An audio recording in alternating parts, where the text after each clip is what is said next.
Demandez les nouvelles, l'actualité de vos people préférés. Gilles Farina-Vallée. Bonjour à tous, au sommaire cette semaine, hommage à Herbert Léonard, le décès du fils de Lio et Nana Mouskouri, redevenu tendance. Herbert Léonard nous a quittés à 80 ans. Le chanteur, connu pour son tube Pour le plaisir, est décédé ce dimanche 2 mars à l'âge de 80 ans des suites d'un cancer du poumon. Après une carrière marquée par des succès dans les années 1980, il avait connu des problèmes de santé ces dernières années, notamment un coma en 2017. Né en 1944 à Strasbourg, il avait commencé sa carrière dans les années 60 avant de connaître la consécration avec des titres romantiques qui ont marqué toute une génération, à l'image de Quand tu m'aimes, Puissance et gloire, Amoureux fou et bien sûr Pour le plaisir. Il avait également une passion pour l'aviation militaire soviétique, domaine dans lequel il avait écrit d'ailleurs plusieurs ouvrages. Son décès marque la fin d'une époque pour la chanson française, mais ses mélodies resteront gravées dans nos mémoires collectives.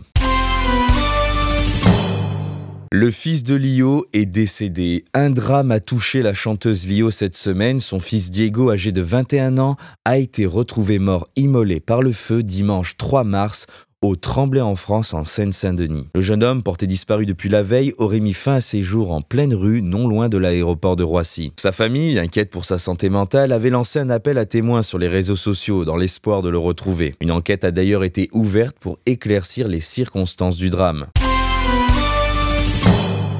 Nana Mouskouri revient sur le devant de la scène grâce à Netflix. Un peu de gaieté après ces nouvelles tragiques. À 90 ans, Nana Mouskouri connaît un retour inattendu sous les projecteurs grâce à la série Cassandra diffusée sur Netflix. La chanson Quand tu chantes, sortie en 1976 dans sa version allemande, a été intégrée à la bande-son du programme et connaît un énorme regain de popularité. Dans cette fiction, une famille vivant dans une maison connectée est réveillée chaque matin par cette mélodie entraînante, déclenchant un engouement sur les réseaux sociaux et propulsant la chanson en tête des écoutes sur les plateformes musicales. Contactée par France Télévisions, la chanteuse s'est dite très émue par ce succès inattendu.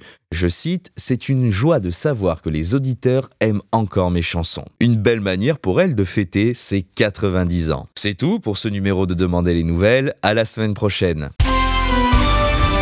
Demandez les nouvelles.